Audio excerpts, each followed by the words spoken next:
Chapter 3, Lesson 7, Solving Systems of Equations by Graphing. You will be able to solve systems of equations by graphing. It sounds complicated, but it's actually quite simple as long as you follow these few steps. Two or more equations with the same set of variables are called a system of equations. When you quote-unquote solve a system, you are really finding out where the two lines intersect. So step one would be to graph both equations. Then we'll label each graph with each equation. We'll circle the point of intersection and then name that point. And that's it. So let's take a look here. We have, and I'll use different colors here. Now keep in mind, as I graph these, that sometimes it's going to be a little bit off. Y equals negative 2x minus 3. We'll make this one red. And y equals 2x plus 5. They're both in y equals mx plus b form. So what you need to do in order to graph it is find your m and your b. Your m, or slope, is the number before x, and I want you to write it in fraction form. This would be negative 2 over 1. Your y-intercept is the number by itself, which is negative 3. With the blue equation, our slope is positive 2 over 1, and our y-intercept is positive 5. And that's all we need to graph it. So if we take a look at the red one here, the slope is negative 2 over positive 1, which means we will move down to right 1. B is where we begin. M is how we move. So we're going to begin at negative 3. And we always start on the y-axis at 0, 0. We're going to begin at negative 3. So put a dot at negative 3 on the y-axis. I'm then going to proceed to move down to right 1 from this point. Down to right 1, put a point. Down to right 1, put a point. Down to right 1, put a point. If you run out of space, you can always reset at your y-intercept and do the opposite. So instead of going down and right, I can go up and left. Up to left 1, up to left 1, and so on. And it should form a straight line. If it doesn't, check what you're plotting. All we do from here is graph a line. See if I can get my line a different color here. Let's see if it'll work in red. Okay. Oops, that did not work out. Let's undo that. There we go. Make it a red line. Arrows on both sides.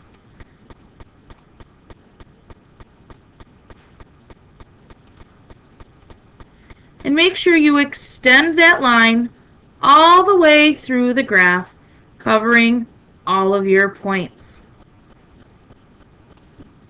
Please use a ruler when you are solving these systems. Okay. Now the blue. Our slope is positive 2, positive 1. Which means we move up to right 1. So we will begin at 5. 1, 2, 3, 4, 5.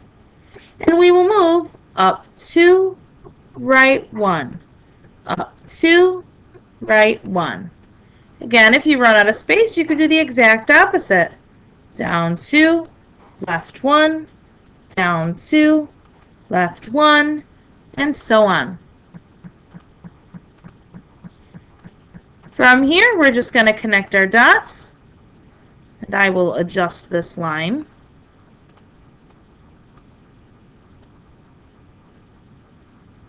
Make sure your line goes all the way through your graph. And please use a ruler. There we go. We need to label our lines. So I will label the red line with y equals negative 2x minus 3. And that's just coming from right here. And I will label the blue line, doesn't matter where, just somewhere on the line, equals 2x plus 5. Our last step was to circle the point of intersection, which is right here, not our last step, our second last step, and then name that point. Well, it's negative 2, comma 1. So the point of intersection, the solution to this system, is point negative 2, comma 1. So again, it's not a very complicated process. It's just a little time consuming. Let's take a look at B. Again, we're going to solve our systems here. Here are the two equations.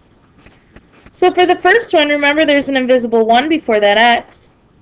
Our m is positive 1 over 1, and our b is negative 1. And for the blue equation, our m is positive 2 over 1, and our b is negative 2. Our directionals for both slopes here, up and right, because they're both positive, and same here. Our red equation, we begin at negative 1. So we begin right there. We are then going to proceed to go up 1, right 1, 1, right 1, up 1, right 1, etc. Get a few points on there. We'll draw our line.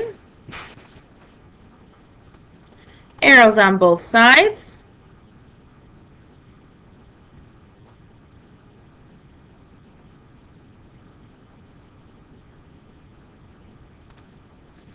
And we'll adjust my line so it goes through the whole graph.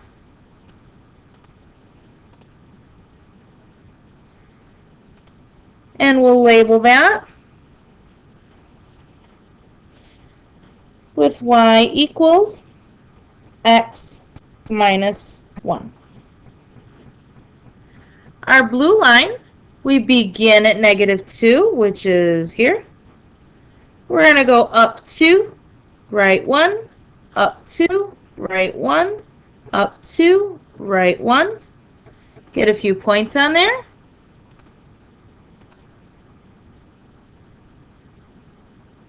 And draw your line. Make sure your line extends all the way through the graph. And of course, label.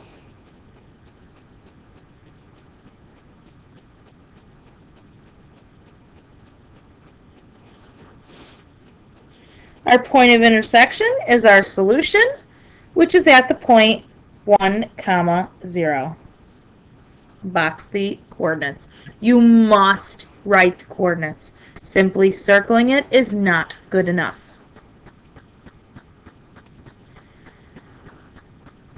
Similar to when solving single equations, when you solve systems, you can have one, none, or infinitely many solutions.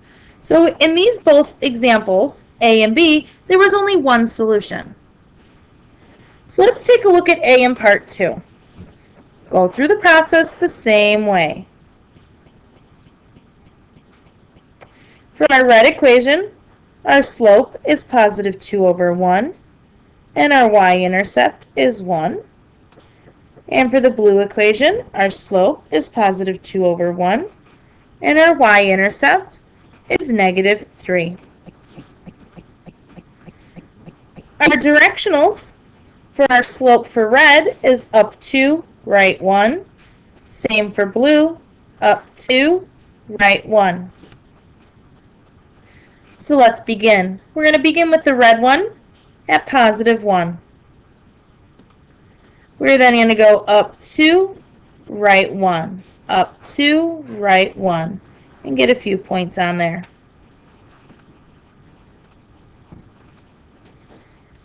Graph the line, make sure it goes through the points and through the entire graph. And of course, label the line. Y equals 2x plus 1. With our blue equation, we're going to begin at negative 3. And we will go up 2, right 1, up 2, right 1, up 2, right 1. Get a few points on there. And again, graph your line. Make sure your line goes straight through the graph and through all the points. And label it. Y equals 2x minus 3. And again, those equations are just my original equations. Now you should notice something. These lines don't appear to have an intersection point. And they never will. Because these lines are parallel, there is no solution.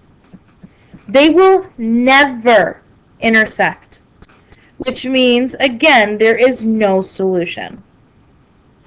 And a nice, easy way to tell, take a look at their slopes. If you notice, their slopes of 2 are exactly the same. When equations have the same slope, they are parallel lines, therefore they have no solution. Letter B, solve the system of equations. So we'll have this point, and then something interesting is happening over here. Let's take a look at this red one first. Our slope is 2 over 1, and our y-intercept is 2.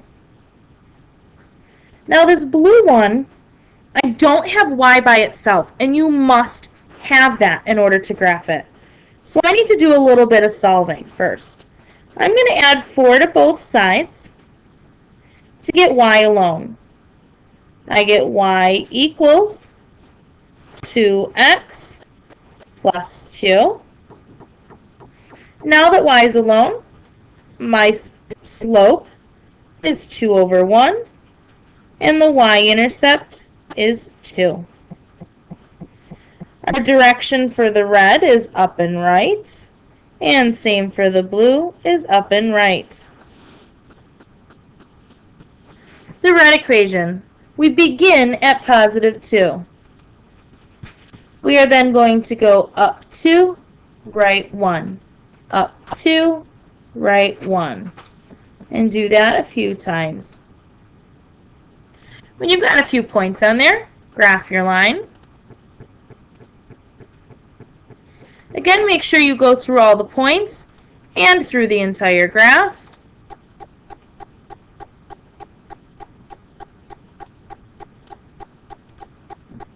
And label it. And label it with the original equation. So y equals 2x plus 2.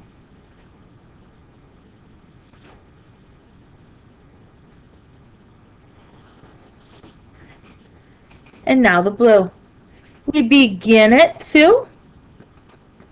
And we're going to go up 2, right 1, up 2, right 1, up 2, right 1. You should notice something happening.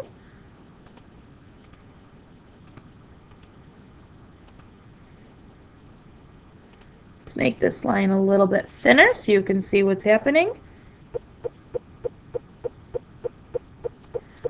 When I graph this line, let me label it. Label it with the original.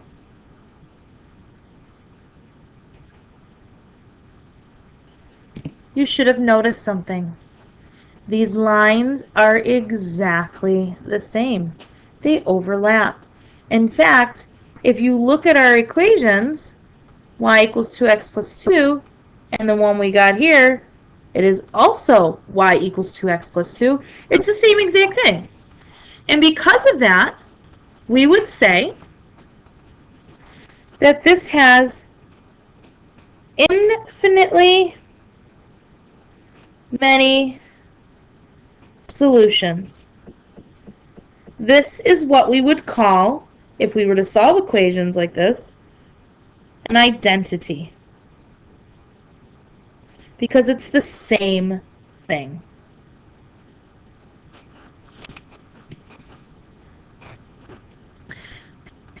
So you can have infinitely many solutions, no solution, and one solution. Now let's take a look at this on the bottom here. Sometimes you may have to rewrite the equations in slope-intercept form before you graph them. Try the following examples. Remember, slope-intercept form is where you get y by itself.